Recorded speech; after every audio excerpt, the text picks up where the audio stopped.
Hi, my name is Ethan Walker.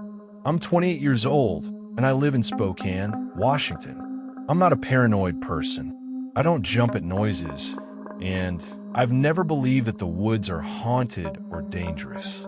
I've been camping since I was a kid, mostly with friends, sometimes alone. For me, being out there always felt peaceful, quiet, predictable.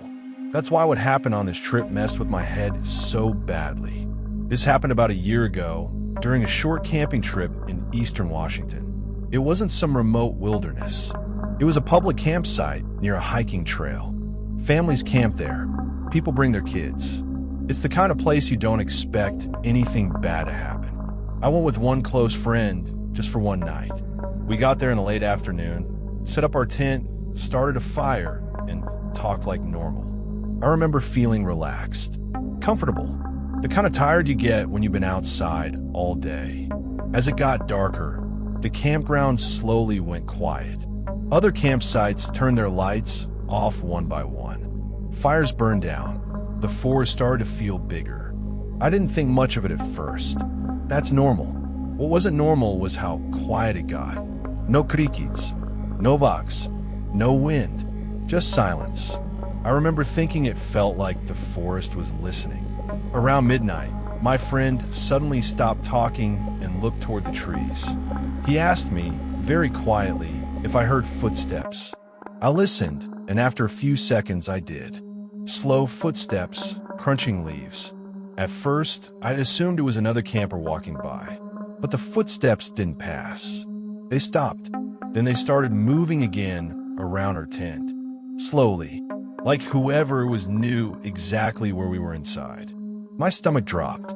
I didn't want to unzip the tent. I didn't want to turn on a light. I didn't even want to breathe too loudly.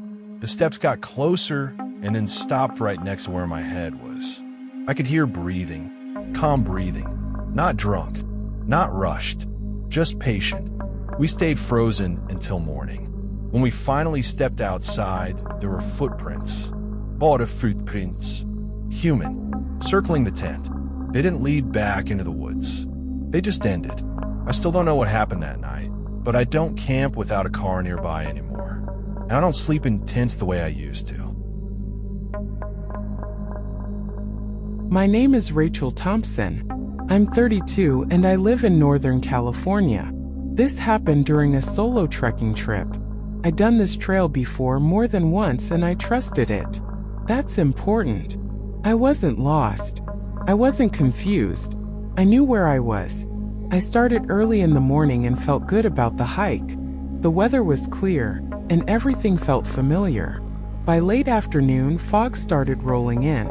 Not thick fog, but enough to make everything feel distant and quiet. As I walked, my footsteps sounded louder than usual.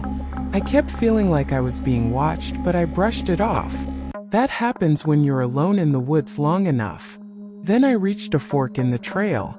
There was a wooden signpost pointing toward a narrow path I didn't recognize. I stood there staring at it longer than I should have. I checked my map. The path wasn't on it. I was certain that sign hadn't been there before. Eventually, I chose the familiar route and kept walking, but the feeling followed me. A few minutes later, I heard footsteps behind me. Every time I stopped, they stopped. When I walked, they walked. That's when fear started creeping in. That night, I camped earlier than planned. The fog thickened and visibility dropped. As I lay in my sleeping bag, something brushed against the outside of my tent. Lightly, like fingers dragging across fabric. Then I heard my name whispered. Not shouted, not threatening, just quiet, like someone testing it. I didn't sleep. When morning came, I packed up and left immediately. On my way back, the signpost was gone. No marks, no footprints. I never hike alone anymore. My name is Daniel Torres. I'm 35 now, and I live in Northern California. This happened when I was 19. A group of friends and I went camping near an old forest road locals warned us about. People said it messed with GPS signals and that hikers sometimes got disoriented there. We didn't take it seriously. We thought it was just small-town rumors. The first strange thing happened after midnight. The air suddenly smelled rotten, like decaying meat. Then we heard knocking. Not on trees, but on the side of our car. Slow, steady taps. When someone shined a flashlight, the knocking stopped. Then it started again from the other side of the car. That's when we heard something laughing from the darkness. It sounded almost human, but off, like someone practicing how to laugh. One of my friends yelled, asking who was there. A voice answered back from the trees, saying, "You are."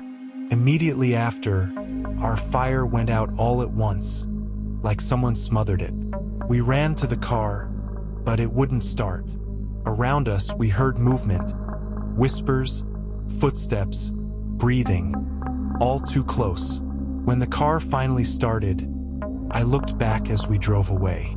There were multiple tall silhouettes standing at the tree line, completely still. None of us ever went back, and none of us still camp near forest roads.